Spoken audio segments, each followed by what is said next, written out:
Okay, so we are back to Mishlei, and as I mentioned in the chat, this is my I don't know when we found this out, but this is my dad's favorite pasuk. Okay, and I think just for those who need some context here, context about the shiur. So we are still in chapter 17, and if you look here, chapter 17 is the one that I draw on the most for my high school Mishlei classes. So all the pasukim in yellow are the ones that I teach in high school and we're nearing the end of the cluster. Okay, so we have two more after that, and then we're into not like new territory, but like not well trodden territory. I mean, there's a couple more here. So this is one of these psukim tonight that I feel like is going to be very easy. But the question is going to be how many ideas can we come up with? Okay, this is not going to be one where we're like struggling.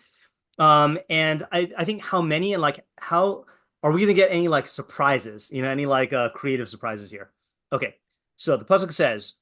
Pagosh dov shakul beish al kasil be'ivalto. The syntax is really weird here. Okay. Um, anyone want to try translating? The one who encounters a bear. How do you translate shakul? Yeah. So shakul is a Oh, weird word. bereaved. It only shows Oh, up kasher one, two, shakalti. three, Right. four, five. Yeah. Kishakulti shakalti. Yeah. So it's to be bereaved or robbed of offspring. Okay, so the one who encounters a bear, he's bereaved beish with man or with a man. Yes. That's what the weird syntax here. Yeah. Bereaved with a man. Let's just we'll fix it later. Yeah. Go ahead. Uh, and not a fool in his mistakenness or in his flaws. Yeah, let's just say his folly. Just to Okay. keep it yeah. Yeah. Okay.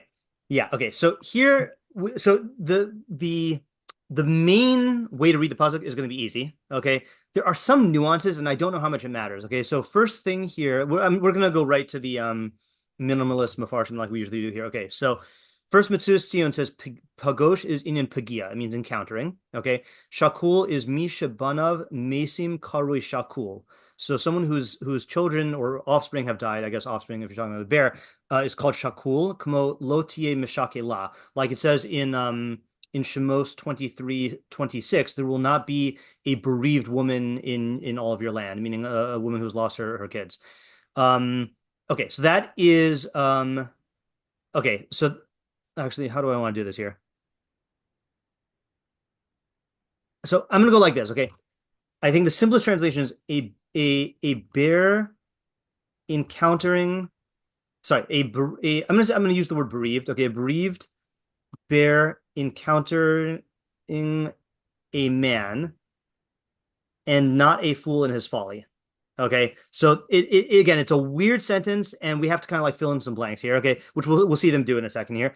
So the Ho'il Moshe gives a different interpretation. He says pagosh al derech zachor es yom hashabbos lakacho lashon tzivui. So he says it's an imperative encounter a bear bereaved of a bereaved bear rather than a man in his foolishness. And he says halavai, which means like if only v'chein yihi shetivkosh. So basically, the way he's saying it is actually I'm going to put this up here as an alternate translation is you should encounter like I mean really you should encounter a bereaved bear, not bereaved, bereaved bear, rather than a fool in his folly. I don't know what he does with the word beish. Okay, fine. Actually, maybe he says that below. Hold on, let me just go back down to the. Don't look at the commentaries. No, he does not say beish. Okay, fine. Okay, Sadia says, "Sheyifkosh adam dov shakul v'lo ksil bivelto." Um, Similar to ours, similar enough. I mean, he preserves the ambiguity here of like two, that a person encounters a bear. So again, you'll see in the English, it's going to get smoother here. Now, here's the weird one. Actually, we're going to skip the weird one for now. Um, let's go to some of the English ones. Oh, I forgot to do art scroll. Anyone have an art? No, I got an art scroll here. Hold on. Art scroll says, wait for it. Art scroll says, yeah. So this is what we were waiting for. Better for a man to be confronted by a bear bereft of its whelps than by a fool in his foolishness. Okay, so the missing word that our scroll supplies that makes this much better is better. Okay, Rav Hirsch says, let a bereaved bear meet a man rather than a conceited fool in his folly. I don't know where he gets the word conceited from. That just might be from his definition of ksil. Okay, because there's no word in the pasuk that means conceited. So I'm going to go ahead and just assume that that's a Hirschianism, and we'll delete that for now. Alter says, better meet a bear bereft of its cubs than a dolt in his folly. Okay, that's pretty much the art scroll. Our YouTube friend Peskin says, let a bear be robbed of its cubs.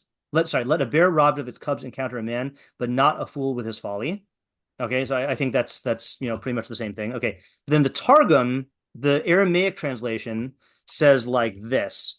So it renders, it says, Pegia Dove, an encounter with a bear, Uratisa, and trembling, Bigavra Hakima. So the Aramaic translation inserts wise man. Our pasuk just says a man, but it's the Targum is interpreting that as a wise man. Lo mit zia, he is not panicked.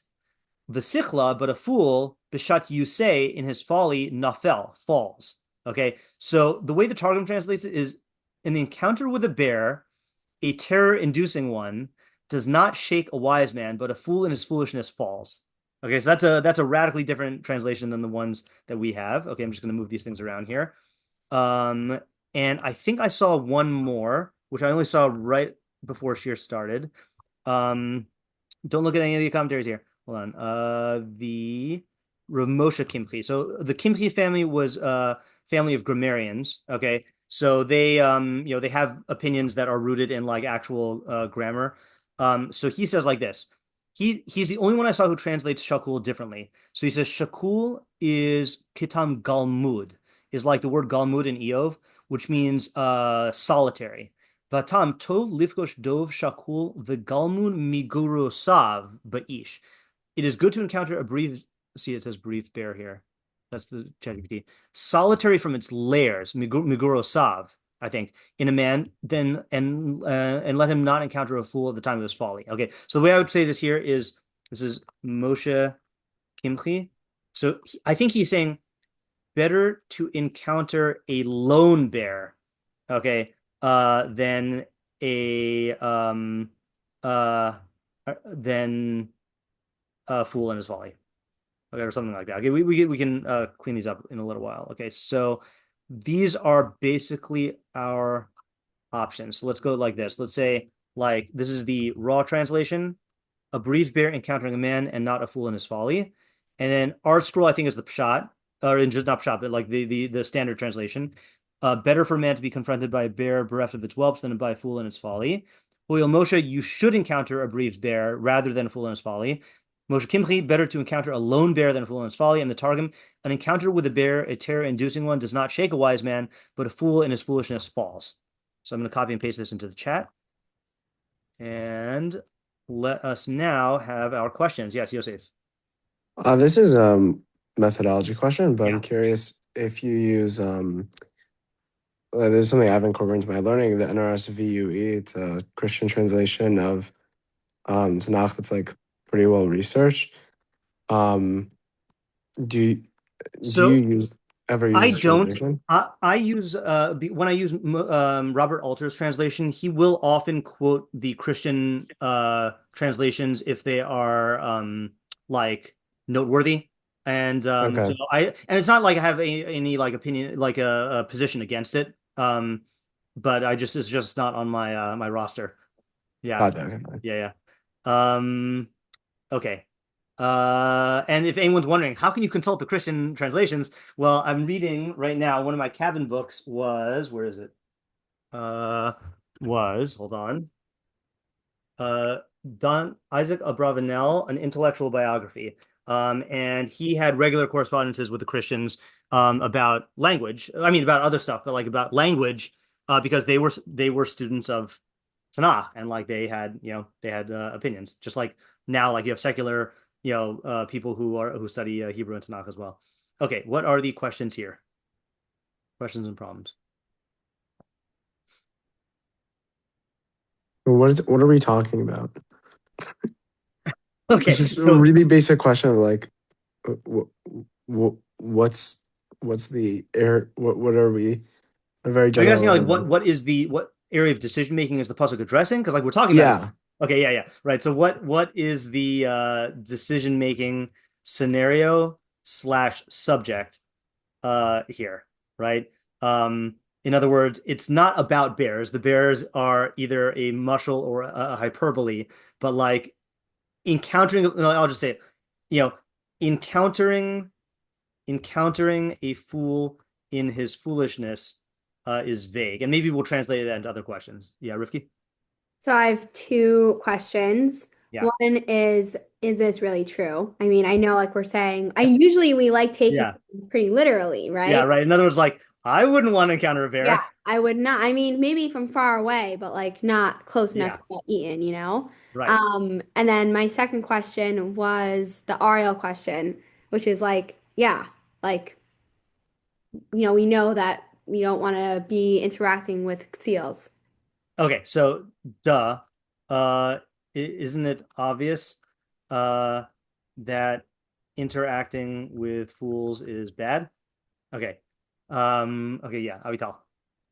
Why specifically this idea of a bear and how are the two sides Yeah. opposites? Okay, good. So, well, it's interesting. Yeah, opposites I wouldn't really say because it's really a comparison, right?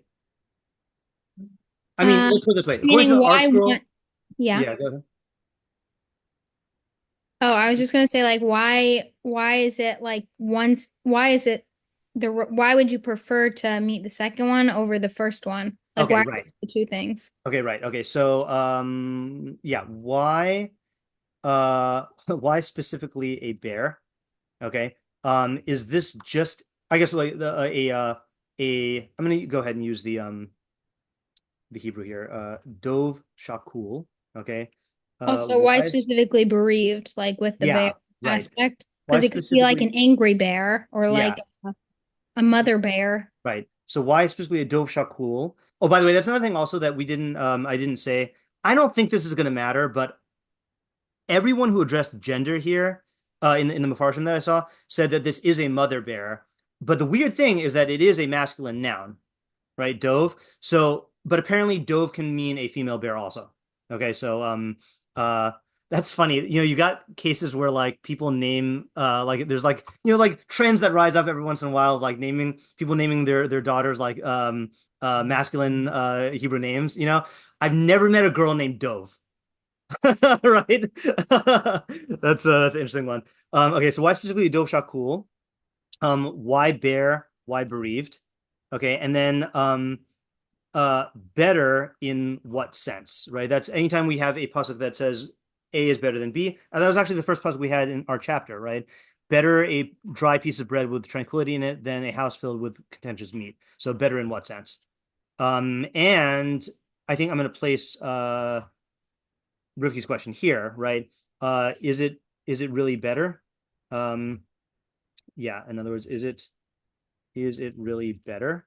Um, uh, and then let's say, how do we know?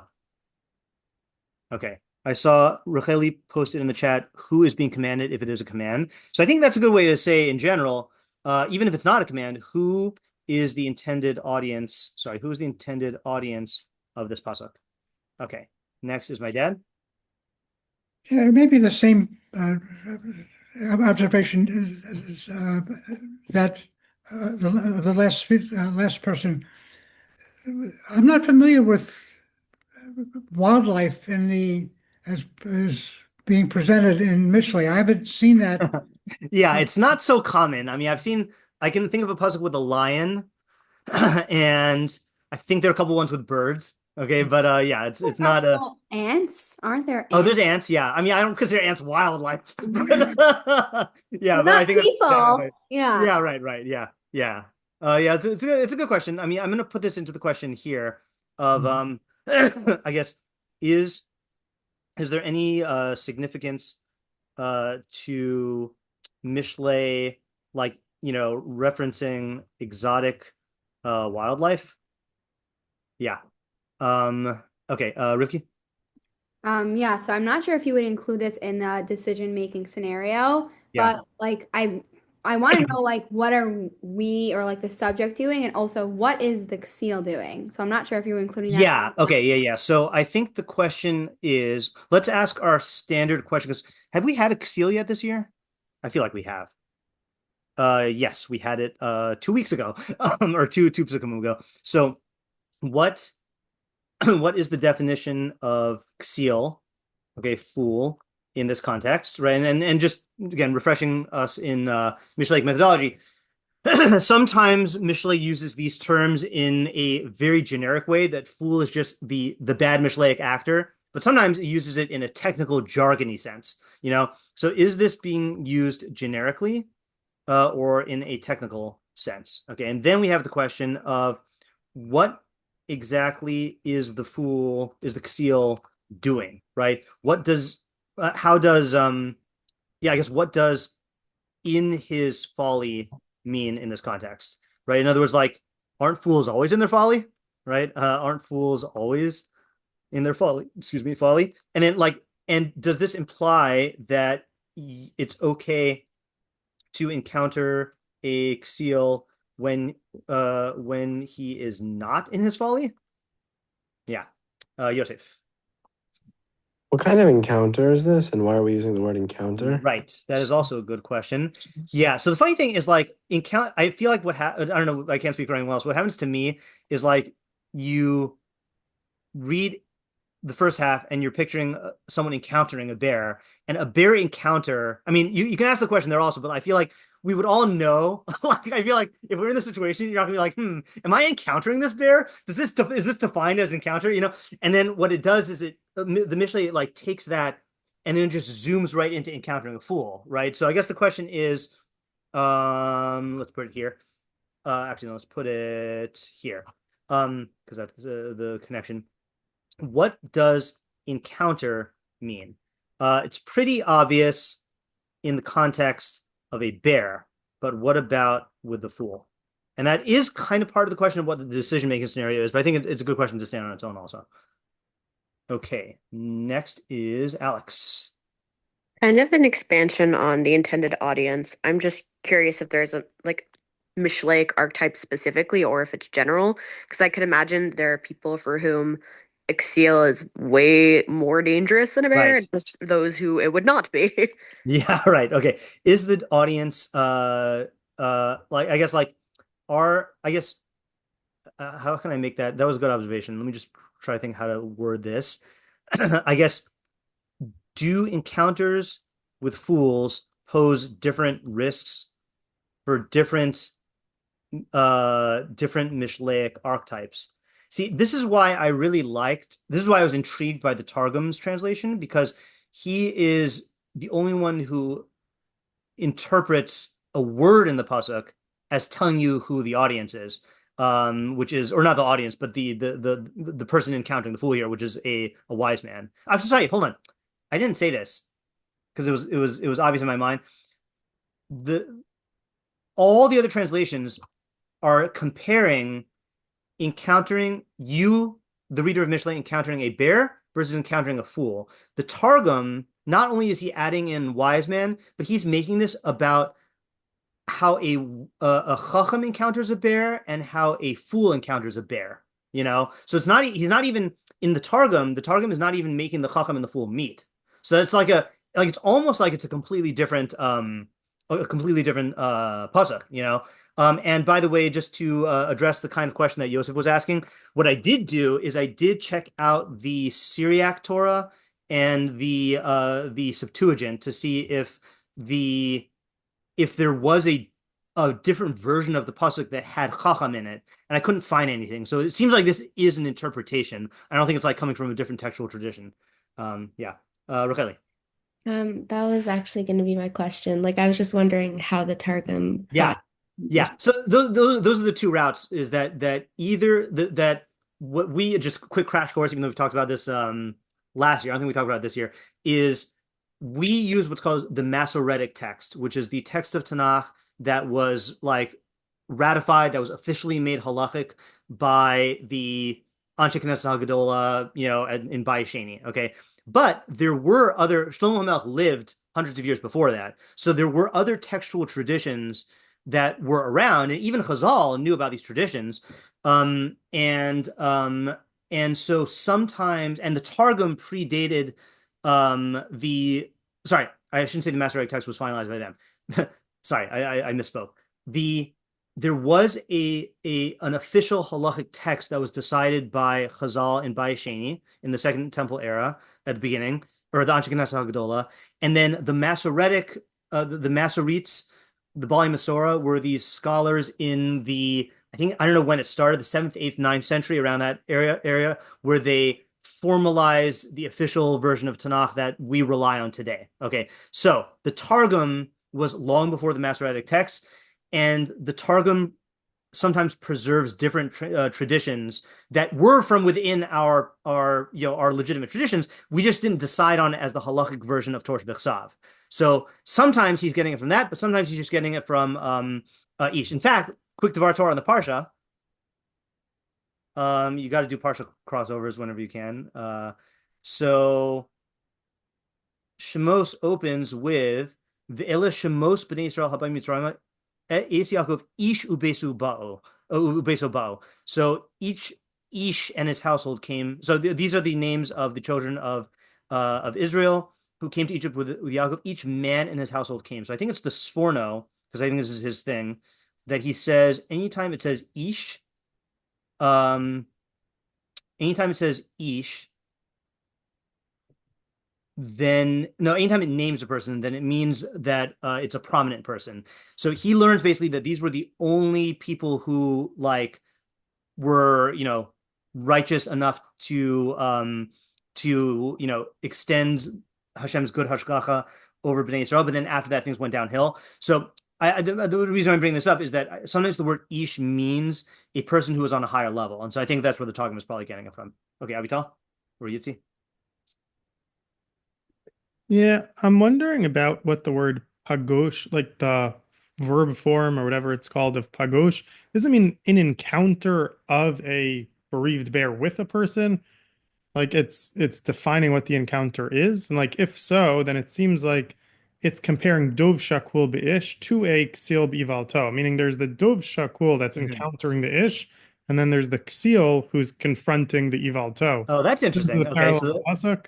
So I'm not sure the grammar of how it works, but okay. yeah, So I think based on my ignorance of grammar, that seems plausible. So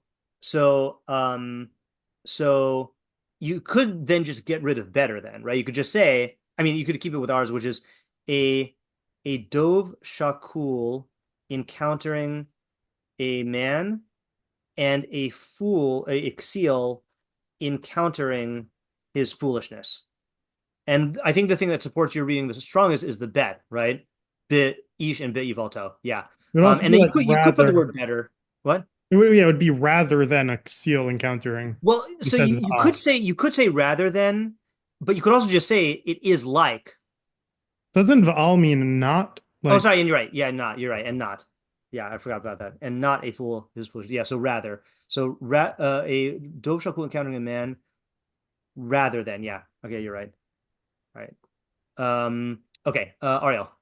Yeah. I have a couple questions. It may have been asked. I don't know. I was driving. I wasn't really paying attention so much. But one question is, what does it mean, bet ivalto, in his foolishness?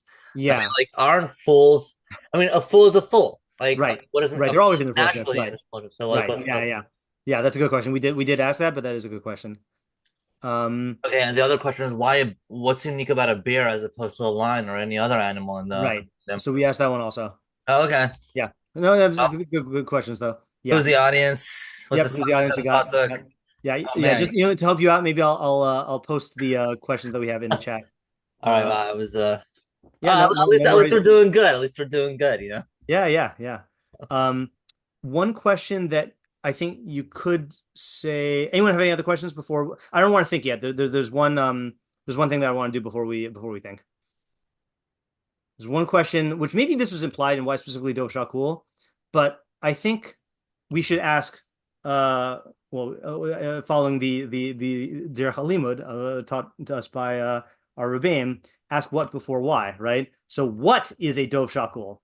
Right? So what exactly is that, or what is that scenario evoke? Okay, so here's how I approach that this time. Okay, in the past, I would have done what I usually do, which is just kind of using our imagination to like, what's the it's a dangerous thing, right? Okay, but I want to be thorough, so I went to ChatGPT. Now, just for edification purposes here, everyone should, again, there's these things that to me are basic, okay, in ChatGPT, but I feel like people don't know about it. Okay, so I apologize if you know this. And I don't know what people who only have the free ChatGPT have. I assume you can have this. You click the plus and you go deep research, okay? And you have a quota. So with deep research, what it does is instead of just using the LLM predicting the next word type thing, it will do research. So I did this. So I asked it. I said, tonight I'll be giving shiur on Mishlei 1712. I'd like a concise report on exactly what behavior a mother bear displays when robbed of her cubs. So it'll usually then ask you a couple clarification questions. So to make sure I gather the most relevant and accurate behavioral details, can you please clarify, one, are you looking specifically for scientific biological descriptions of bear behavior? Two, do you want the information limited to a particular species of bear, brown bear, black bear, grizzly? And then three, would you like to draw any parallels to the verse in Mishlei, or are you only looking for the natural behavior? So I said, yes, I want scientific biological descriptions. Two, I want whichever species would have been native to Israel during the reign of Solomon. Okay. And then three, do you want Mishlei? No. Okay. So then what it does, now this is where deep research comes in. So it says it'll do it. So it then worked for 7 minutes and 11 seconds. 7 minutes. It did 100 searches, and then it drew from 11 sources online. Okay. And then compiled a report. Okay. And the report is a source report. So you can go to all of the sources here. Okay. And I was thinking, maybe I should read this, we should read this in shiur just to get our facts straight. But then I said, no, because we also have AI. So then I went to Google LM, okay, uploaded the PDF of this into Google LM, and I created a video, an AI video, an instructional video of the ferocity of a mama bear. And it basically takes the article and then makes it into an entire video. But then I thought I don't know if we want to watch a 6-minute video, or I also made an infographic. Hold it, where to go? An infographic. Can you send that it to us later? What was that? I can send it to you later. Yeah. Yeah. Or do we want to watch the video or not? I mean, it's fine. I am down to watch the video, but it's also 6 minutes, so I don't want to take yeah. We can do 5 minutes. We could do 1.25 speed. Okay. Let's do the video. Okay. And now the video is a little bit more simplified than the report. Can you hear? Term mama bear, right? It's Okay. everywhere. But what does it actually mean out in the wild? We're about to peel back that cliche and get right into this incredible story of survival, biology, and just raw instinct. So what's really driving that fierce protectiveness? Is it just, blind rage? Or is there something deeper going on? Let's dig in and uncover the science behind one of the most powerful mothers in the animal kingdom. Okay, to really get a handle on a mother bear's ferocity, you gotta start with this one number, 1. A female brown bear usually has just 1 litter of cubs every 2 to 3 years. That is an incredibly slow reproductive rate. And that super slow pace, it immediately puts her in a really high stakes game the second those cubs are born. I mean, think about it. Each one is a huge biological investment. So losing even a single cub isn't just sad. It's a devastating setback for her. And we're not talking about a short-term gig here. Now, the funny thing, by the way, is the AI art that it generated is clearly not Syrian bears in the Middle East. It's just using grizzly bears, Their whatever. mom for up to 3 whole years, learning everything, absolutely everything they need to make it on their own. She pours so much energy into teaching and protecting them, dedicating a massive chunk of her life just to make sure her genetic line carries on. So with the stakes being that high, it makes sense that a mother bear has this amazing warning system. Her first move isn't to just attack. No, it's to intimidate, to send a crystal clear message that says, you need to back off right now. It's like this language of escalation, right? And it's designed to be impossible to misunderstand. First, you'll hear it, the huffing and snorting. That's her basically saying, hey, I'm getting nervous, you're way too close. If that doesn't work, she kicks it up a notch. You get this jaw popping and teeth clacking sound. And that's not just random noise, that's a serious sign she's getting agitated. And if that doesn't work, well, she gets ready for the final and frankly terrifying warning, the bluff charge. The bluff charge, man. It's pure psychological warfare. It's meant to scare the daylights out of you. We're talking an explosive, full-speed sprint that just stops short, designed to make your heart jump out of your chest. She's showing you exactly what she can do without actually having to touch you. And believe me, this is the absolute final warning. So here's the key thing to remember. All of this, even that terrifying charge, it's all part of a ritual. A mother bear really, really wants to avoid an actual fight. I mean, a fight could get her injured too. If the intruder gets the message and just backs away, that's it. Confrontation over. But what happens if those warnings are ignored? Well, that's when you cross the line. That's when we hit the point of no return, the defensive attack. Now, this is an absolutely crucial distinction to make. When a mama bear attacks to protect her cubs, it's a defensive attack. Her goal isn't to hunt, it's not to eat, it's simply to neutralize the threat as fast as possible so she and her babies are safe again. And her weapons for defense? They are just devastating. We're talking claws that can be up to 8 centimeters long, forelegs so powerful they can break bones in a single swipe. She is literally built to end a fight, and end it decisively. And what's kind of chilling is that these attacks are often incredibly fast and quiet, just pure focused intensity. Get this, to protect her cubs, a mother bear will go up against a full-grown male bear, an animal that could literally be twice her size.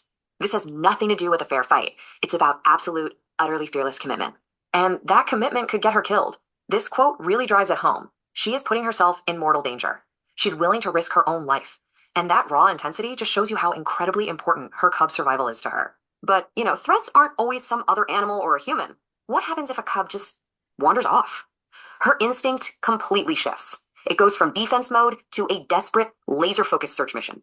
It's like her senses transform into this super advanced search and rescue toolkit. Her sense of smell is, of course, legendary. She can pick up the faintest trail. And her hearing, so sharp, she can pick up a cub's little cry of distress from up to 2 miles away. And boom, she knows exactly where to go. This case study just makes it so real. Can you imagine? 12 hours of anxious, nonstop searching. She's covering miles and miles of ground, sniffing, listening, backtracking. She just does not give up. And this is such an important piece of advice from wildlife experts, and it really gets to the heart of her devotion. If you ever see a cub by itself, you can be almost certain the mother is somewhere nearby, frantically looking for it. That bond is just unbreakable. So when you put all of these pieces together, right, the fierce defense, the relentless searching, what you get is a picture of an absolutely unbreakable instinct, one that's been sharpened over thousands and thousands of years by natural selection. And this really sums it all up nicely. Doesn't matter if a threat shows up, if it sticks around, or if a cub gets lost, she has an immediate, instinctual, and super effective response ready to go. Every single behavior is perfectly designed for one thing and one thing only, keeping her cubs alive. And really, that's the bottom line. Every bluff charge, every powerful swipe, every single frantic search, it's all driven by this deep biological need to protect her genetic legacy. Okay, I think this is So all the just next filler 20 now. years- Okay, anyway. So I mean, it was a lot of filler there, but there were some parts that were good. Let me just see if I could copy and paste this into the chat. Yeah, Avital? Is dove chock-full mean a bear that's in danger of losing its cubs, or one that already lost its cubs? So it seems to be one that's in that has already lost its cubs. I think that's how, like, ki shacholti, what is it? Shacholti. That, yeah, like, again, I don't know the grammar if you could take it like in danger, but I think the straight meaning is like lost its cubs. Yeah. Okay. I put the infographic in there in case anyone wants it. Okay. So now, yeah, Rachel? I just think this strengthens the question of like better in what sense. Yeah, right. it seems Because it really does not seem better. Right? Yeah. Yeah. Okay. So let us take our thinking minute, as we always do at this juncture.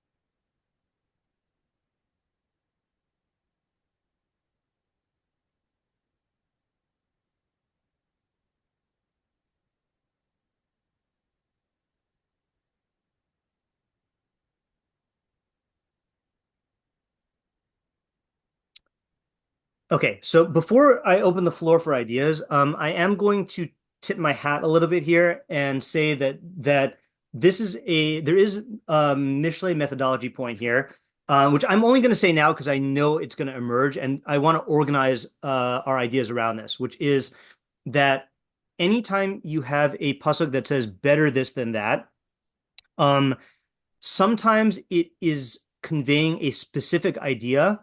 But sometimes what it's doing is it's opening up your thinking to numerous advantages of one over the other. Okay. So in this case, excuse me. So we never came up with a good term for this. In my mind, I call them, it's a like a list pasuk, but that's kind of an awkward phrase. So if anyone comes up with a better term, let me know. But what we're going to do is we're going to go like this: is the list pasuk approach, okay? Where if your idea is encountering a bear is better than encountering a fool for this reason, so we'll add it to the list, and we're going to end up with a long list, okay?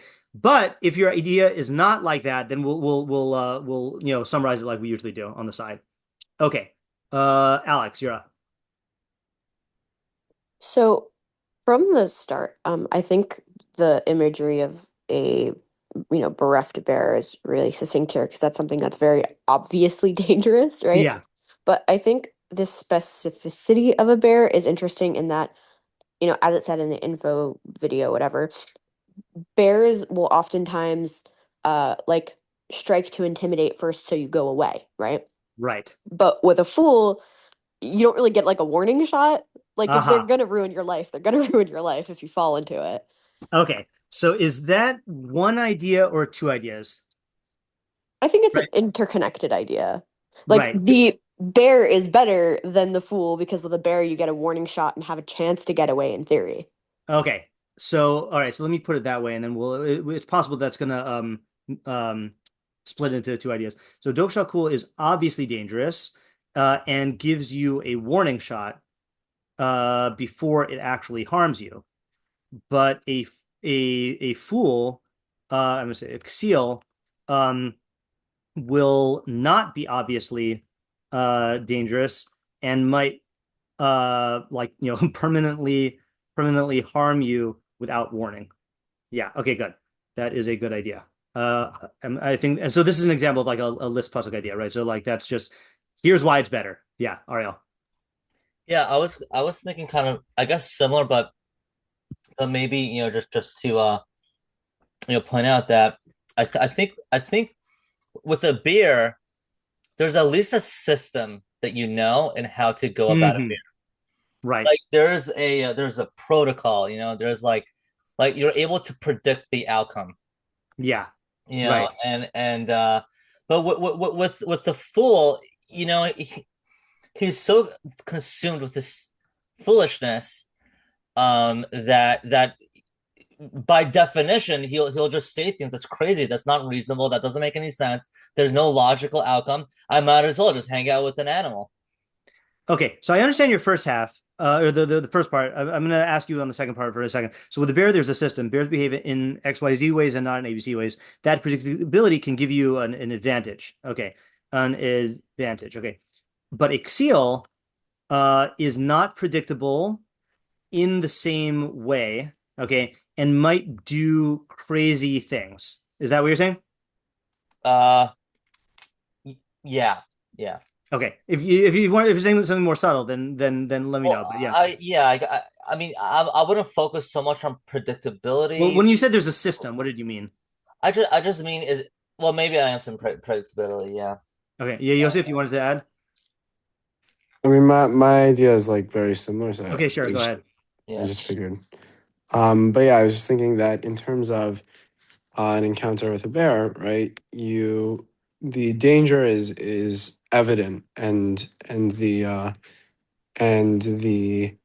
with a bereaved bear, where it seems like there's some kind of hidden danger, or there's like some like openness to aggression there, right? It seems like a person can like there's an immediate awareness of the danger that's present, whereas with Exil, you might think you can succeed or come out on top in an interaction, or okay, right, or become more successful, but in reality, there's a danger that's present that you don't really have control over. Okay, because they're not working in the same system as you, or okay. So I think I'm hearing that as two different ideas, and they're both good. But I'm going to write out your idea, and then you tell me if this is what you're saying here. So Yosef is saying that just give me 1 second here, because it did start off the same, but with oh man, I just lost it. Hold on, just 1 second. I might ask you to repeat it in a moment, but oh yeah. There's no with a bear, there's no thinking. You can just like dodge the danger.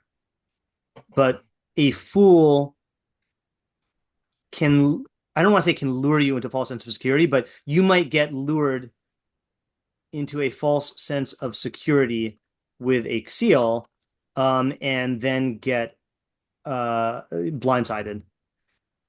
Is that what you're saying, or are you saying something different? I'm saying some of that. I think there's. Can I go a little further to explain? Yeah, go ahead. Exactly what I'm saying. I think that with it's a question of like, I don't think it's just using like the fear of, this is more like a Musar type idea within Mishlei of Mishlei principles of like, there is this danger of exil that we talk about often, right? Yeah. And what's problematic with interactions with them that we talk about all the time. But the point is here that there requires a level of awareness of that which you don't normally have, right? Right. It's saying that the flaw here in terms of their traits may not be immediately present to you of it being dangerous. Right. And it's using the bear as a metaphor in order to communicate that this is even you should be aware, quote unquote. It's telling the reader to be as aware as you would with a bereaved bear, right? Yeah.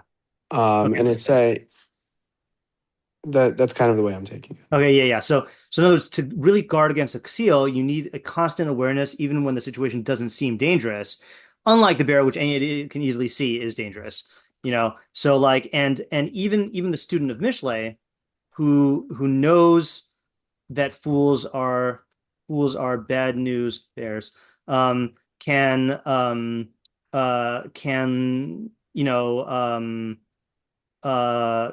fall into the trap of lowering their guard, because it doesn't feel dangerous. So the power of the mashal is that you should treat any seal in the vicinity as an active danger. Yeah, right. So I think that is very, very Mishleic here, is that, and this is a move that Mishlei does with your decision making, which is to, when your emotions don't react to the immediate, and you're going to get into a situation like that, you have to pre-program your emotions to react that way when you see the trigger, like, and you see people do this consciously in their profession, like in their different professions. Like, I'm sure, like, I don't know, like when a firefighter is in someone's house and they see like an exposed wire, then they like freak out, because to them it's so real to them that this could like lead to burning down the entire house.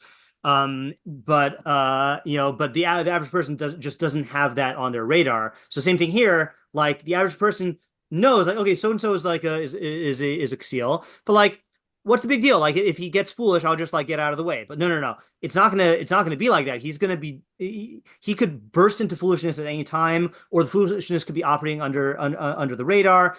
You just need to stay away. Like, you would not say about a bear that is bereft. You wouldn't say, oh, it's not gonna hurt me. Like, it's over there. It's not gonna hurt you have to like have that mentality. Yeah. I was just thinking about like one night, like I saw a brown bear one time in Rocky Mountain National Park, and I was it was Yellowstone, and like in that moment where there's tons of people around, everyone sees it. There's this total focus and dedication of your attention, right, to this is the situation that's at hand, right. and you need to be focused on this and nothing else. Yeah, right. And yet, with fools, it's not the case.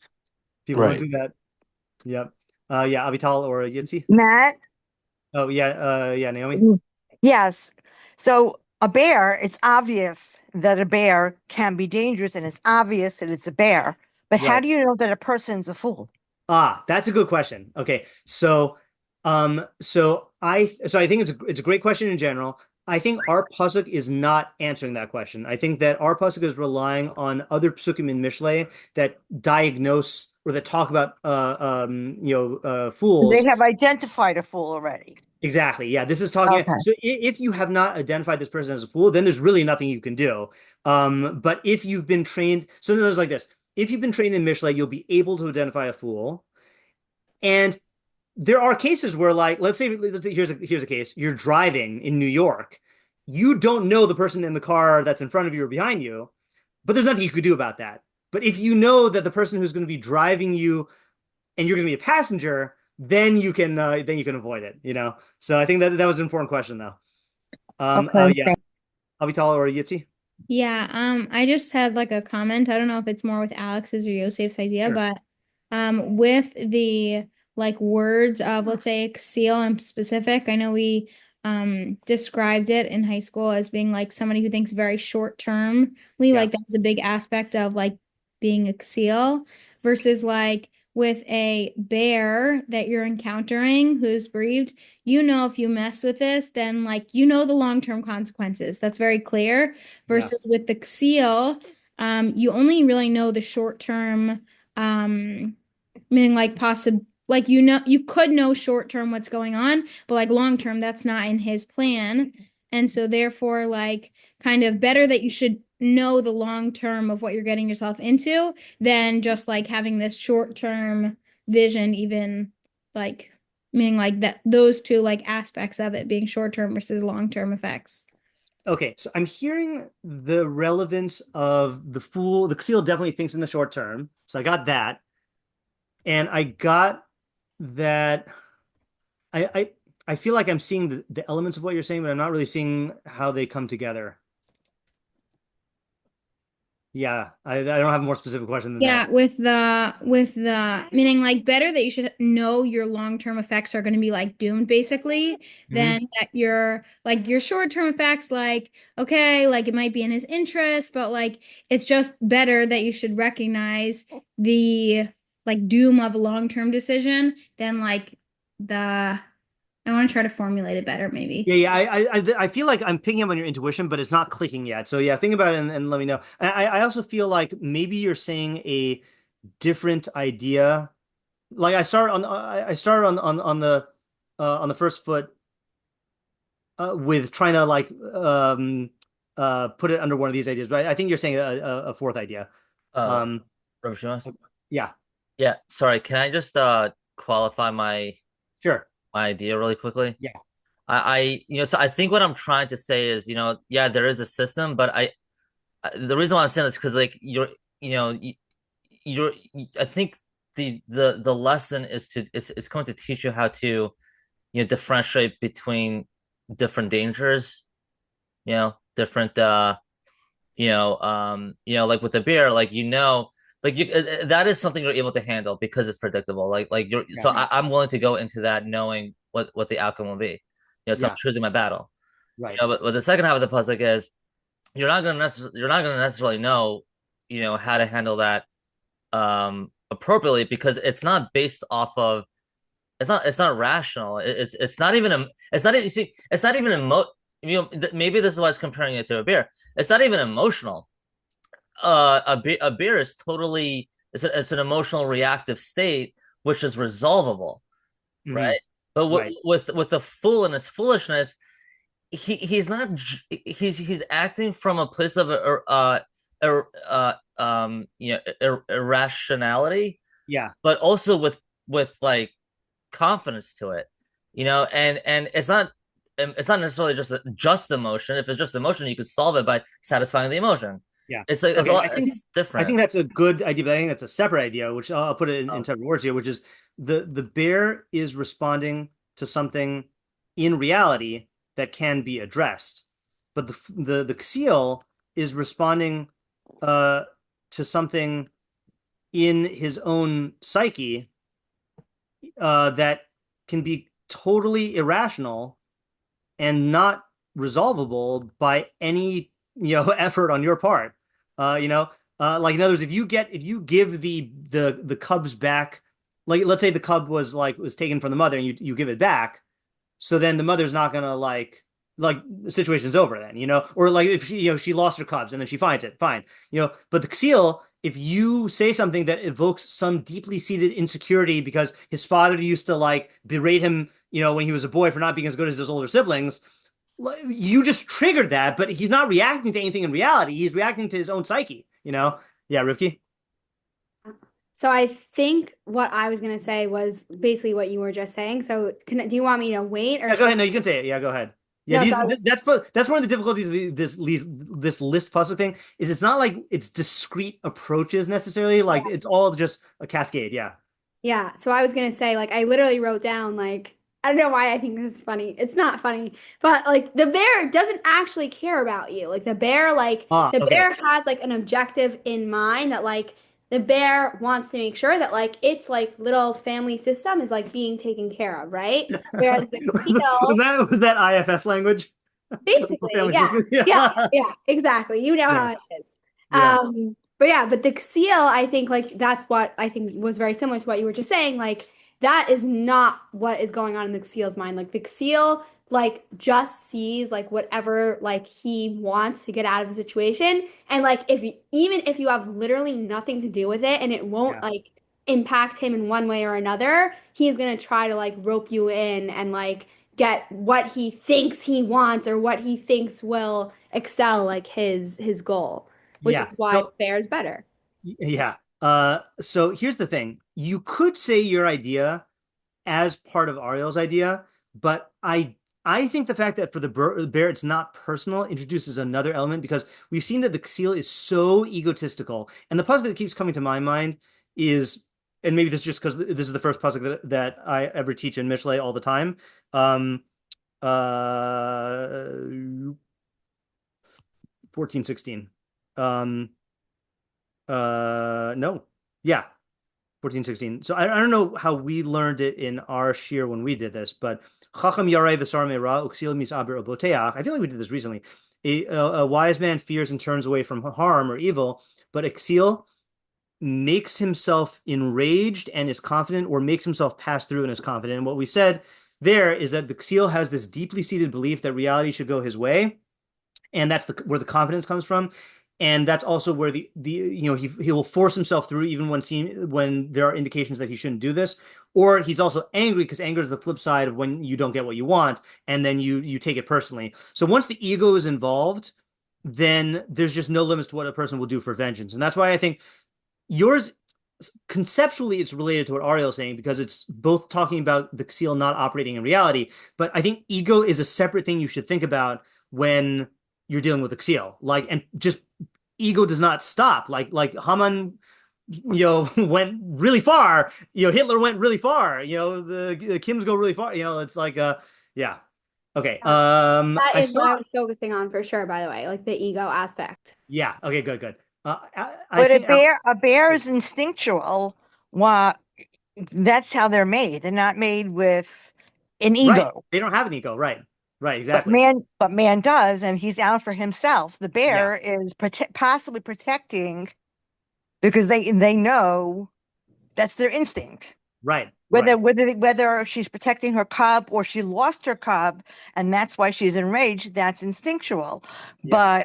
But man is very different and multifaceted.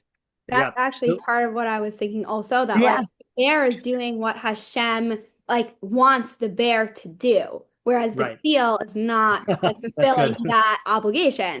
Yeah. Does the bear have free will? I don't think so.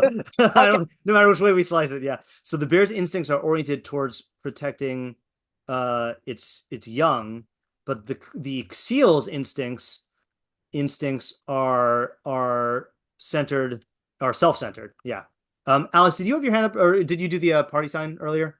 Yeah, I wanted to build off of what Yosef was saying in terms of the seal seeming less dangerous. Yeah, that was that when Yosef first started talking, I thought that it was going to be an extension of what you were saying. Yeah. I think it also connects to this idea that Rivki has about like for a bear, it's like instinct is to be the way it is, and not to fool yourself into thinking you can change the bear. With a seal, you can like fool yourself into thinking, oh, if I'm friends with the Kasil, I could fix them. But it's like, no, they're a Kasil. They're not going to change either. Yeah. And cannot be okay. I think that deserves to be its own idea. Anything else? But with a Kasil, it's so easy to delude yourself into thinking you can change him, or that he can somehow like not act like a seal this time. And by the way, I just want to say, I hope this doesn't take the wind out of anyone's sails here, but there are Mefarshim, if we have time, we'll see. There are Mefarshim who connect this to the cluster of psukim. What's the cluster been about? It's been about rebuke. Okay, the last two psukim have been about rebuke and who you should and should not rebuke. And that's another thing, is that you might think that you could just show the seal the error of his ways and he'll change. But you would never think that about a bear, so you should never think that about a seal either, because the seal cannot change. Or it's constitutionally impossible for a bear to change, but it's practically impossible for the seal to change. You should not bet on it in the case of a seal. Yeah. Okay, good. Racheli. Okay, so I feel like everyone kind of said what I was going to say, because the first thing I wrote was, it's worse to get caught up in someone's free will bad behavior than something instinctual.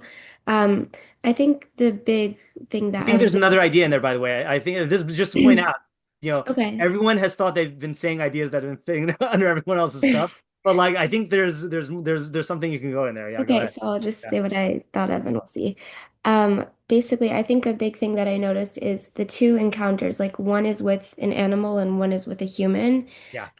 With a bear, like there's no sort of relatability, and the actions, this is kind of going out on a limb here, but the actions of the bear are not appealing because it's clear that they're instinctual and there's like a very clear divide. Like you're not going to be influenced in any way to act like a bear, hopefully.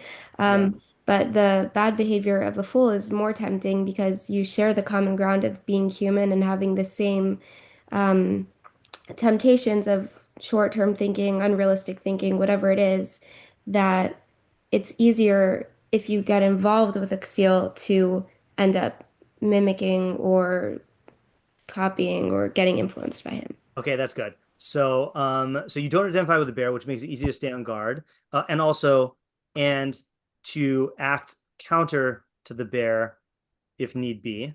But you do identify with the seal, and if you get involved with the seal, it can be that identification can blind you or make you reluctant to do what needs to be done. And just in case anyone is not thinking about this, like in, like a common case terms here is in relationships, like, I don't know if you were thinking about in relationships, but like I think because the pasuk starts off with like this wildlife encounter, then you automatically think, oh, like a seal in the wild, but no, if you are in a relationship with a seal, whether it's voluntary, like a like a spouse, or whether it is a family relationship, like a sibling or a parent, it can be very blinding because of your identification, and also it can make you reluctant to want to to stand up for yourself or to like break off the relationship. So like, I think that deserves to be its own idea. Yeah. Okay, cool. Okay, Gavi. Yeah, so my first part I want to say is like similar to what some people were saying with the bear. Like, I think the danger is very obvious of the bear. Yeah. Or as opposed to the fool, I want to compare it to like cigarettes, where like, oh, one cigarette is not so bad. So you'll take one and then slowly you'll get That's a good one. taken over by it, and then slowly like you could become like part of, like, oh, you're hanging out with this guy who smokes, and then you become a big smoker. But you don't even realize the danger because you're like, oh, one's not so bad, then two, and then you just become the fool. That's really good. So the bear, I guess the harm threatened by the bear is instant death. Okay. You don't even entertain like notions of getting like small doses of harm and being okay. Okay. But the seal, but with the seal, I guess the seal, we'll use a fancy word here, is insidious. You tell yourself, I'll just, hang out with him, and nothing is going to impact me. But given his nature, the instant destruction really can like happen the same as the bear. even though it doesn't look like it. In other words, like examples that come to my mind are, I'm just thinking of like a bunch of movies of like, you have like let's say a good kid who, in high school who's like hanging out with one of like the bad kids, and like, and then the bad kid decides to do something really stupid, and then like either they get hurt or they get arrested or whatever, and like that ruins the the good kid's life. Like it really was a one-time thing, but he allowed himself to get lulled into this sense of security because, oh, I can be here, it could be fine, but it really should be like the bear where it's like instant death. Yeah, all right, good. That's a good idea. That's a temporal dimension. Yeah, Avital or Yeti. Yeah, what I was thinking is kind of like the parallel opposite of what Gabriel was saying. Okay. He's saying that in the beginning, you might think, oh, it's not so much danger, so then you'll kind of be lulled into it. Yeah. I think there's a way to read the pasuk where in the beginning you realize the danger, but then slowly but surely you kind of get lulled into it. You get more comfortable, your guard is up less. While with the bear, it doesn't matter how long the bear is there for, you're always going to realize that's a bear, that's dangerous.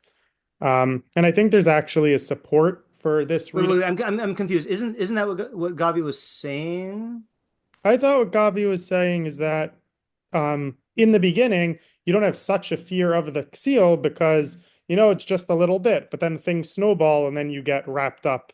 Okay, and then what are you saying? Where he is. You're saying the opposite, that it's really dangerous, and then you let your guard. Yeah, meaning I'm saying that you really you do think that it's dangerous at first. You're saying. Right, and then over time, that sense of danger gets whittled away. Okay. You do think that the seal is dangerous at first, but gradually that fear subsides, whereas that diminishing effect never happens with the bear. Right. Yeah. But then why would you get involved with the fool in the first place if you saw he was dangerous in the beginning? It's a good question. I think that is because of the identification. I think that's from what Racheli was saying, and in fact, I have an idea to support that with. Hold on, let me see if I have it. It's the opening pasuk in Tehillim, but I just want to see if I have my Mikros Gedolos. Tehillim 1, TC. No. Okay, I've quoted this idea before, but let me just I'll just say it. I'm not going to look at them from here because it's too hard to get them eerie because he's really, really long on the first pasuk of Tehillim. Okay, Tehillim 1 says, Ashrei ha'ish asher lo halach ba'atzas risha'im uvederech hatayim lo amad uve'umashav leisim lo yashav. Happy is the man who has not walked in the counsel of the wicked, nor stood in the way of the sinners, I think on the path of the sinners, nor sat in the seat of the scornful. So there are Mefarshim who learn that it's in ascending order of severity. So they learn Russia as the least bad, okay, which I know is weird, but they learn Russia as people who are just like clamoring after like physical after money. Okay, I think that's the way they learn it. Then sinners are worse, and then Leitim are even worse. Definitions don't matter right here. Okay, so the Meiri says, I think he's maybe quoting a midrash or something like that says, I don't understand if I'm not even walking in the counsel of the wicked, which is the lowest level. Why would you have to warn me not to stand in the way of the sinners? That's like saying, like, it's like you tell your kid, like, don't what would it be? Don't talk to the misbehaving kids in your class, and don't go and play with the gang members, and don't spend like your entire vacation with the mafia members, something like that. Like why would you think that if you have to tell me that first thing and I'm going to obey that, why would you have to tell me the more severe things? So the Meiri explains that what happens is you tell yourself, look, okay, there's me, I'm good.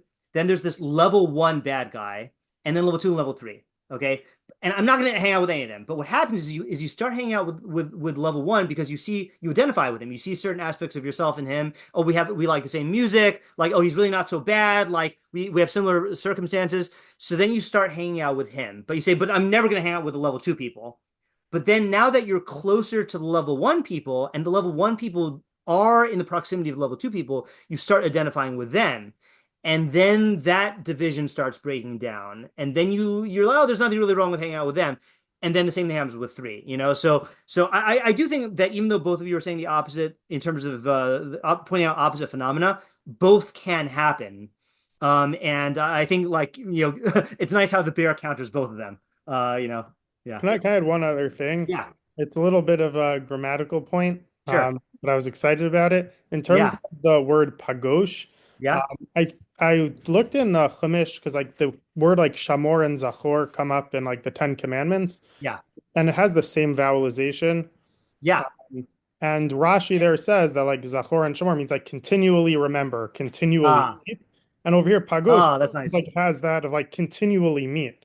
How there is that long-term continuousness in the meaning of the word pagosh in this pasuk. Okay, nice. Continual meeting. Okay, that's nice. That is a nice point. Okay, Yosef.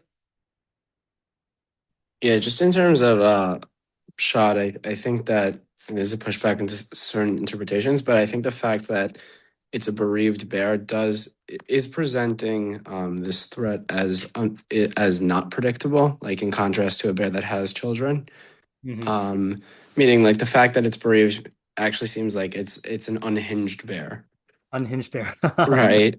Yeah. And that there's just like this like immediate just raw aggression in contrast to a bear that would have children, which has a very clear objective, which is just protect the children. Right. So Right. I think maybe this is why Yitzi was, I don't know if Yitzi, if your question was stemming from the grammar or from this point, but like that if you say that dov shakul means a bear that is like standing to lose its children, then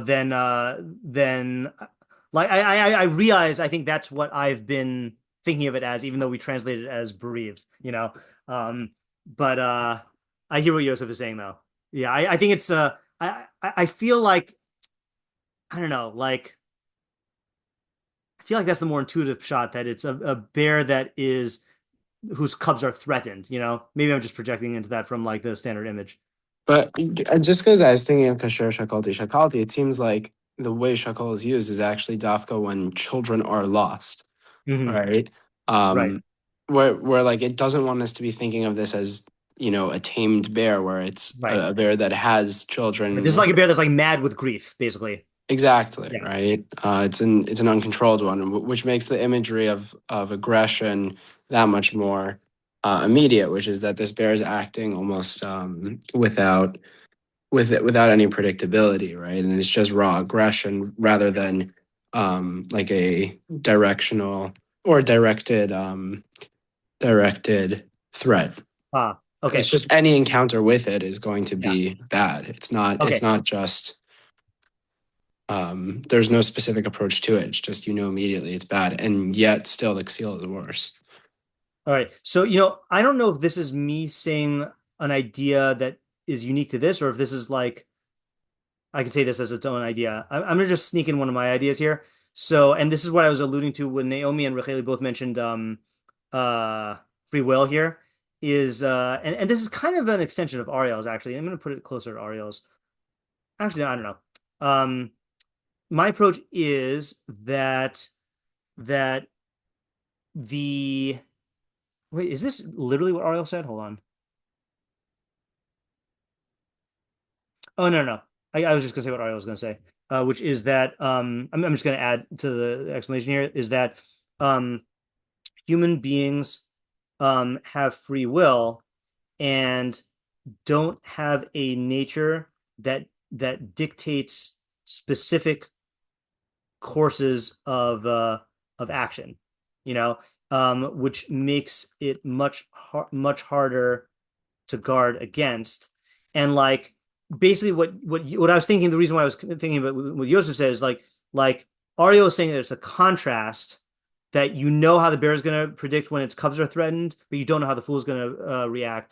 And if Yosef is saying a bear that has lost its cubs and it's like unhinged and there's no way to appease it, the seal is worse than that, but it's a comparison, not a contrast. I think that could fit in there also. Yeah. Ruki? Yeah, I don't know if this is like kind of another way of saying what I was saying before or something. I don't know anymore. I'm just going to say what I'm going Yeah, to that's fine. say. But I Same was thing. also thinking that I think part of what's interesting about the bear is that the bear is, in a way, like, I don't know if chachma is the right word, but the bear is acting off of some like chachma. Like it's, Right. you know what I mean? Whereas the seal, like, it's just highlighting that, like, there's literally no like rhyme or reason or chachma behind like what the seal is doing. Well, okay, so I this might be more of a philosophical question here, but like the bear is acting off of instinct, and instinct is programmed by Hashem, into the chachma of the creation. The human psyche is also acting in that way as well, like that is also from Hashem.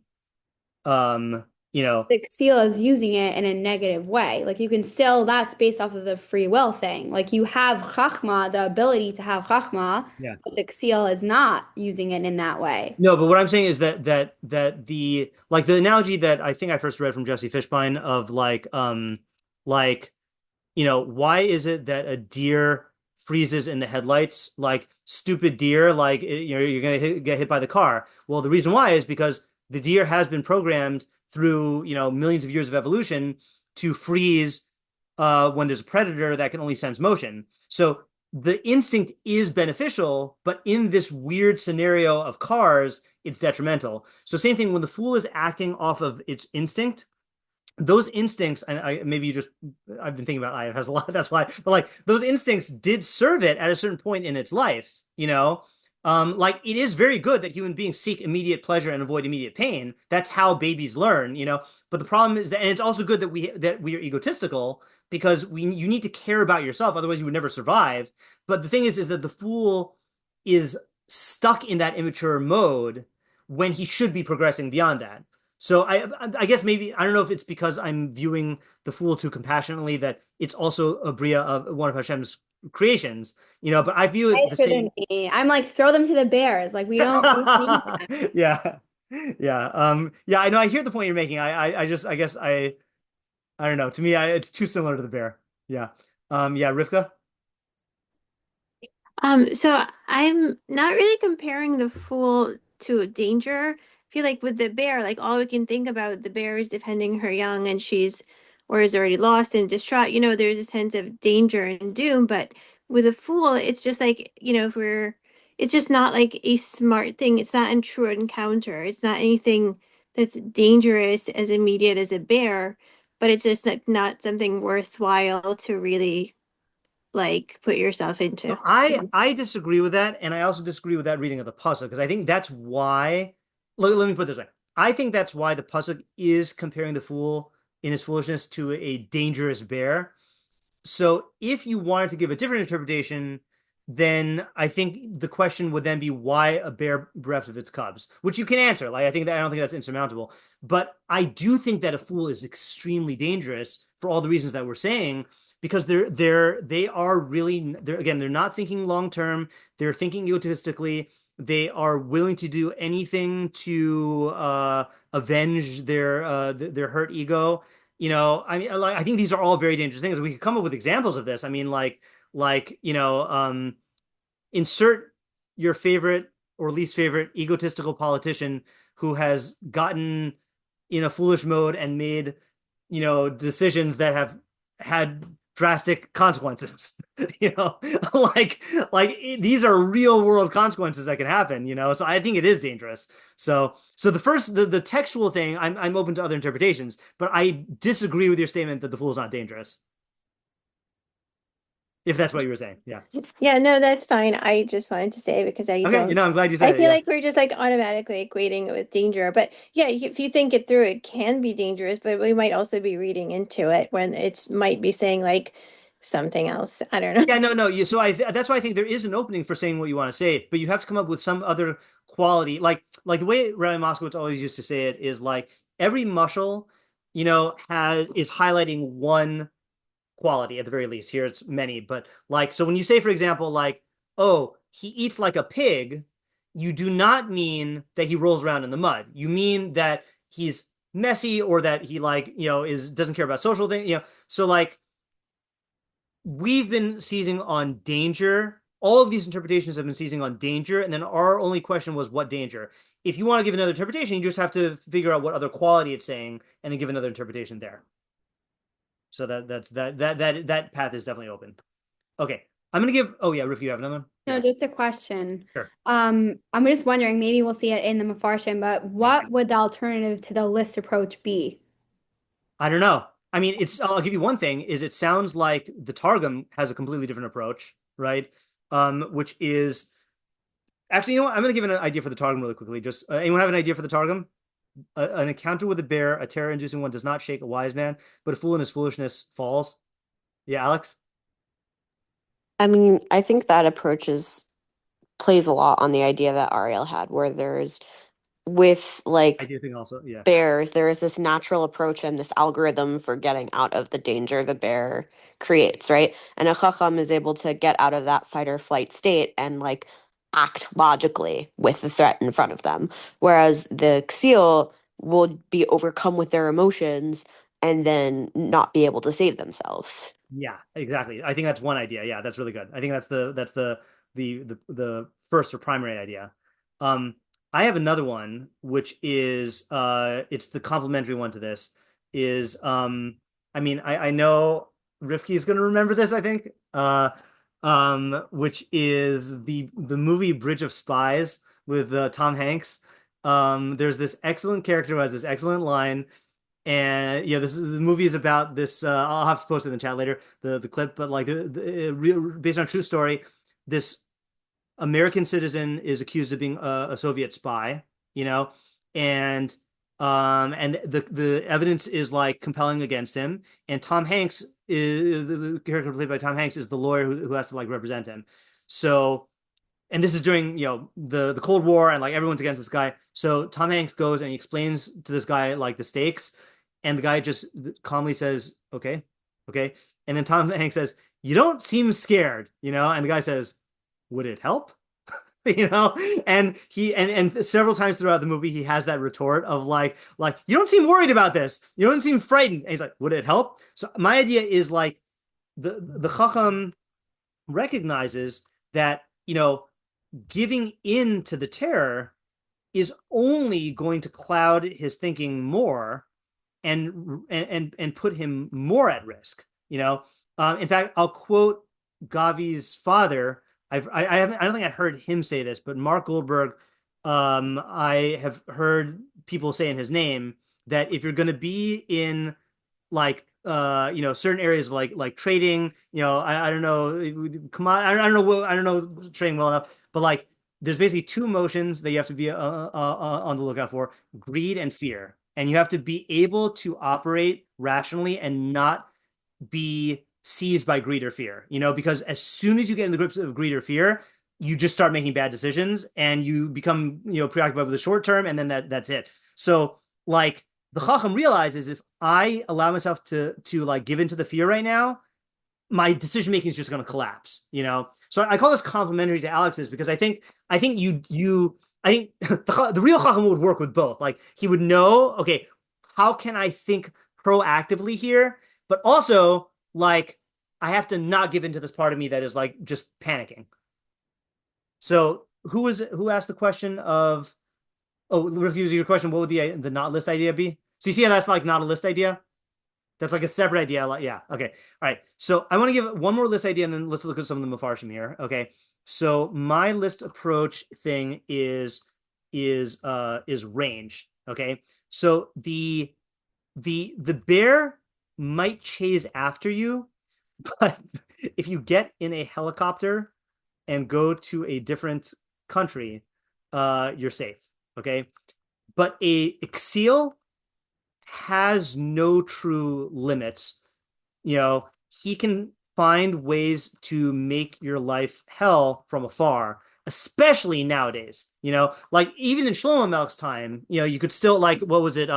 Achashverosh sent I think it was Achashverosh sent letters of slander against the Jews who were in Yerushalayim, you know, and that was from a different country, you know, and it created all these problems. And like, you know, it like you can do character assassinations and stuff like that from afar, you know. So range is a big issue. I was range in space, and then this other one, which is related to whose idea?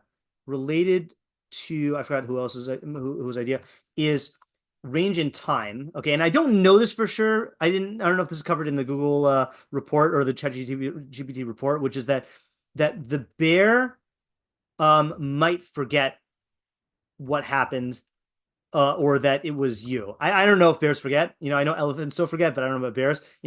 But a seal could hold a grudge for your entire life.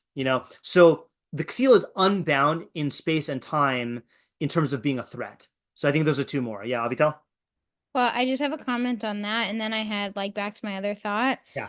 When we were also in Yellowstone this past summer, they were telling us that if a bear, there's grizzlies there, gets basically like any food from a person, not only will they like not forget, meaning they're not gonna, I don't think they'll know the exact person, but any person that they then come into contact with, they associate them with food and therefore will attack them, which is what like makes them so dangerous. So like kind of just like in that way, almost a bear could seem more dangerous, but even more than that is this fool. Okay, that's good. That's a good comparison idea. Yeah, and then you had you worked on your other idea. Yeah, so kind of going back to that is with a bear, the long-term consequences of like really interacting with them and meeting with them is like going to be your death, basically. Like that is the long-term consequence, and that's very that's at the forefront of your brain when you meet a bear. And it's not something that you can get rid of. With a fool, either you can be convinced, or sometimes things might be fine for them, or like they might not have the biggest consequences. So in that way, it's not at the forefront of our head of like, this is going to end in like detrimental situation. So because of that, it's better to come into contact with something that you're going to be aware of the full consequences of versus to be in a situation where either you could be fooled to think that it might not be bad, or you've seen sometimes it doesn't go so bad. You are dealing with a fool. Okay, that's good. That's much clearer than last time. Okay, so usually we do the Matsudas David and then Rביnu Yona first, but I want to show you where I got this approach from. I don't remember because it's so long ago. I either got it from Sadia Gaon or the Malbim. Okay, and I'll show you. Sadia Gaon is the one who really says the precedent here for me. I did not vet this translation, so I'm going to read it in the Hebrew. Kiadov mutar. Oh, this Kiadov mutar lahargo. It's permissible to kill a bear. Aksiel im yazikacha tzarech ata lihishamer shelo yahar. Okay, that's funny. So a bear you could just kill it, but a fool you got to be careful. You can't just kill the fool. You have to be careful, and he might kill you. So it's lopsided there. That's an interesting one also. Let me just add this to the list. Okay, so this is Sadia Gaon. You can kill a bear, but it's not so pashut that you can just kill the fool. Okay. And he might still kill you. Okay. So like that's one thing. Okay, then Sadia Gaon goes on and I really like that. I really like this approach so far. Yeah, it is good. Yeah. V'od shadov lo yamod negdecha lemishpat v'aksil yishpot amecha shelo b'tzedek. Okay. So in court, okay. This is a funny one. So hold on just a second here. So Sadia Gaon, a bear can't take you to court, okay? But a seal can not only take you to court, but can litigate with dirtily. I know it's not a good word. Yeah. Okay. In other words, like he can get you. You can become embroiled in a vicious, lengthy legal battle. Okay, and I'm sure there are countless examples of this, of people getting embroiled in legal battles with Ksilan. Okay, another one. He says, "V'hadov lo yotzi alecha shem ra, v'ksil yazezos." A ksil can speak slander about you, right? So that is a big one. So Sadia Gaon, a ksil can slander you and ruin your reputation, but a bear can't. Okay, and you might just think that that's just like a particular, but that is huge. I mean, people's lives are ruined by slander, like, and then they can't get away from it, so that is worse than a bear in some ways. And then he says, here's the thing that opened my mind to the list: the coyote ba'ele rabim, and many other things like this. V'hizkir es hadov machamas ikshanuso. Interesting. There you go, Rivka. That's a different quality than danger. He says he mentioned the bear because of its stubbornness. So the single-mindedness is the quality that is so not the danger. In other words, that however stubborn a bear is in its single-minded devotion to protecting its cubs, a fool is even more stubborn. So that opens an approach for you to interpret it differently. Okay, similarly, the Malbim has another list approach. Pagosh dov shakol b'ish val ksiu b'ivalto. Haksiu shepogosh ish im ivalto mesukan yoser min bear shakol. So he takes the danger one. The fool who encounters a man together with his folly is more dangerous than a bereaved bear. Hadov mesukan leguf, haksiu mesukan lenefesh.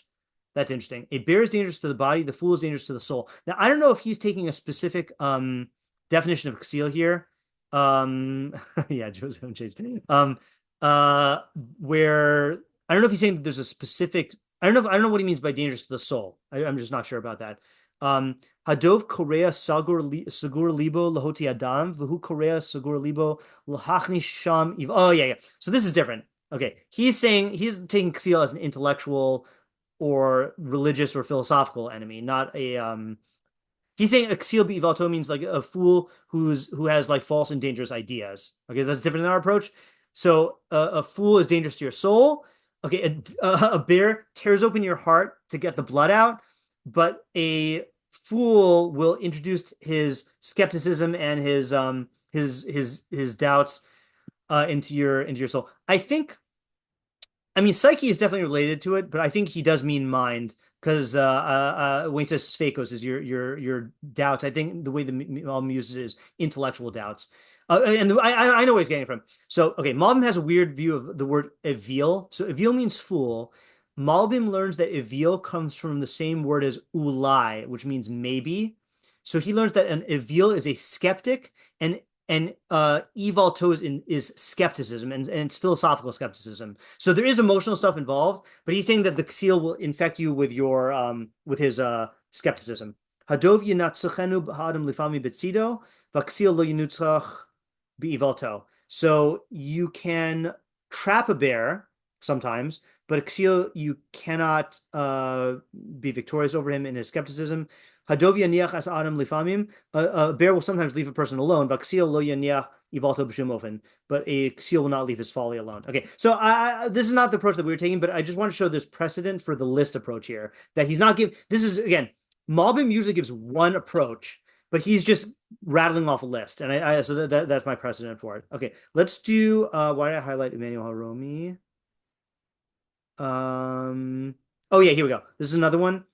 He says, Amar ki yoser tov li'ishiv kashenu dov shakul mi sheyif kashenu haksil vochu omed al yivalto. But Tom ki adova adomalo minachayos v'habhemos. So he does not learn it specifically a bear. He says a bear and other wild animals. Or even domestic animals, im achzar yusam, even if they're vicious, him arumim min ha'orma be'erech al ha'adam. Arumim min ha'orma. They're naked of cunning. That's a pun. In comparison to man. Ha'adam aksil im kol ksiluso. But even the most foolish man, yeshlo ktsas chachma v'arma. V'asechel shenasim bo liknos ha'chachma b'takpulus yishtamshish bo behezek b'nei adam. But and the little chachma that he has and the cunning that he has will be utilized to harm people. Mitoch kach hezeku gadol yoser meod behezek chayos hayar. So that is the Emmanuel Haromí. Emmanuel Haromí says that that even the most vicious animals have no cunning, but even the most foolish humans do, and they'll use that cunning and intellect to devise the maximum ways to harm you. Okay, let's do מצודת really quick, and then Rבינו, and then we'll call it quits for tonight. Mutav lifkosh beish dov shakul mibanav asher darcho laharg asher yifkosh ba'avor merirus halev. V'im kol zeh yoser tov shivkosh hu bo mipshivkosh bo ish ksil be'es yidaber ivalto lahasis la'avera. So that's another different approach than the one we're taking here. So he says, so he's not saying, okay, well, we'll say it is better for a person to encounter a bear bereft of its cubs, whose way is to kill, asher yifgosh ba'avur marios halev, out of bitterness of the heart, okay, meaning like it's sad, okay, v'im kol zeh, but nevertheless, yoser tov shivgosh hu bo, it is better to encounter it than to encounter a man who is a ksil, be'es yidaber ivalto, when he is speaking his foolishness to entice you to transgression. Okay, so this is talking about him trying to influence you, and this is really where I think Gavi's idea fits in better. Of the fool is going to influence your behavior and your decision making more than like retaliating against you. I think that's really where the thing about like the false sense of security really comes in. Are there any ideas we can get here that are more nuanced than that?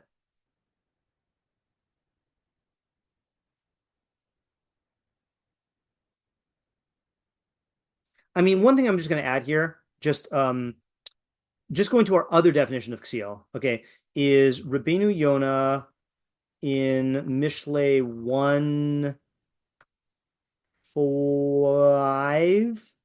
No, not 1:5. What am I saying?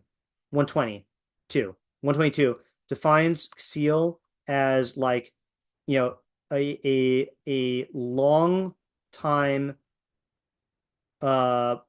hardened pleasure seeker, okay, who is so fixated on the life of pleasure that they nothing can cause them to deviate. Okay, so the thing is like that makes him particularly dangerous because he can draw you into his way of decision making,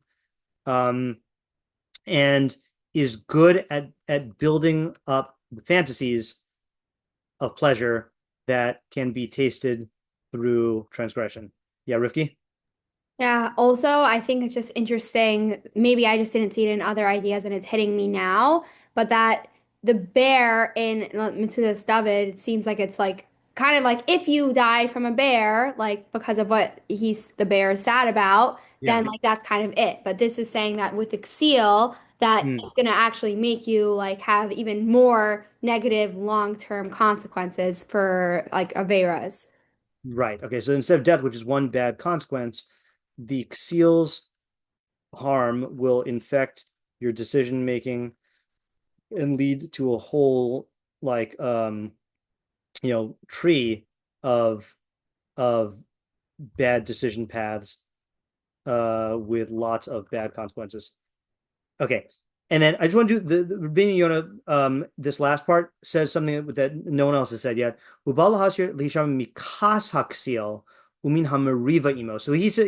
asks the question of what does it mean in his foolishness? So he says he comes to warn against the anger of Ixiel and quarreling with him. That's kind of what I was saying before. And it because it is possible to escape the bear, but not to escape the harm and anger of a Ixiel. That was the range point that I was making, but he just says it's anger and quarreling, which I think are the two sides of the ego, right? Of either you're angry or you take it personally, right? Okay, so let's just summarize what we have here. Okay, so why is it better to encounter a bear? Aren't bears bad? Well, the answer is bears have a limited range, but Ixiel does not. 2, bears have a certain time range, theoretically. I don't know what the lifespan of a Syrian bear is, but I imagine that a Syrian man could probably live a lot longer. And the Assad regime lasts longer than a bear being angry over its cubs. 3, the long-term consequences of encountering a bear are at the forefront of your mind, but the the consequences are not, so it's easy to diminish it. Similarly, similar to Alex said, is that a bear is obviously dangerous and it gives you warnings, but a seal might not give you any warnings at all, and it's not obviously dangerous. 5, with a bear, there's a pattern of behavior, and you can know the pattern and take precaution, but seal is not predictable in the same way. He has the whole range of human decisions to make. He can hire a hitman. He can do character assassination. He could ruin your relationships. He could slip poison into your drink. He could pop your tires. Like all these things that a fool can do, seal can do. 6, the bear is responding to something in reality, to a stimulus that you can address. Just give it back its cubs. That's assuming that its cubs are threatened. But Seal is responding to something in his own psyche that once you set it off, he's just in his own head. And maybe there's nothing you could do to calm him. 7, for the bear, it's not personal. Just wants its cubs back, and it'll just kill you if you're in the way. But a seal, his ego is involved, and he'll make it personal and then target you to try to destroy you. Yosef is 8. There's no thinking you could dodge the danger, but the seal you can think that you can dodge it, and you don't have that constant awareness that this is a dangerous person. Get out, get out, get out with the seal, but you do with the bear. So that makes you more prone. Then we had another idea from Alex, which is that you are under no illusions about changing the bear. You cannot change the bear, but you think you could change the fool and avoid the harm. But that's a mistake. Then Racheli says you don't identify with a bear, so you can be on guard. If you need to shoot it, you could shoot it. But a seal, you identify. That makes you diminish, make excuses, rationalize, get closer. That leads to a much messier entanglement with the seal. Gavi said that the harm with the bear is instant death, and you don't think, I can just hang out and maybe get scuffed a bit, and that's fine. But with the foolish person, you do think you could be in their vicinity and just get, I'll tolerate a few harms here or there, but no, it can get in and infect you, and that really works out better for the Metzudas David, where he gets into your decision making. Yitti said that you do think the seal is dangerous, but then the fear subsides, perhaps because of the identification. Whereas the diminishing, no one ever is around a bear that's angry and thinks that it's going to get better, or is calmed down. Then 13, Yosef said that the chock-full that has lost its cubs is unhinged. Nothing is stopping it; it's unanchored, and there's no way to appease it. Seal even more so. Sadigon says you can kill a bear, but you can't just kill a fool, and he can still kill you. And you can take a bear to you can't take a bear to court, but you can. A seal can take you to court. Sorry, a bear can't take you to court, but a seal can take you to court and make your life hell litigiously. Sadigon said seal can slander you and ruin your reputation, but a bear can't. Emmanuel Haromי says that even the most vicious animals have no cunning, but human beings do. And then let me just check the notes that I have. I forgot to put this up here in my notes document from high school days. And let's just see if I got all the ones in the list.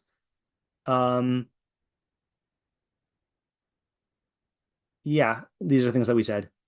Okay, good. Okay. So those are good ideas. Very unusual pasuk, but it was fun.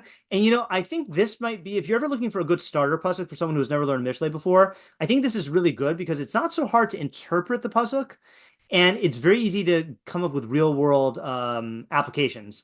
And I think my dad liked this one because it's very easy to remember. You can really you see a fool acting foolishly or getting angry, and you're like, oh, that's a bear. So I think it's good. Okay. I should be able to give shiur next week. I'm planning to be in Seattle, but I don't see anything that is going to interfere with my plans. So Bli Neder, we will continue next week. Thanks for coming. Have a good night, good week. Talk to you later. Thank you. Thank you so much. Thanks.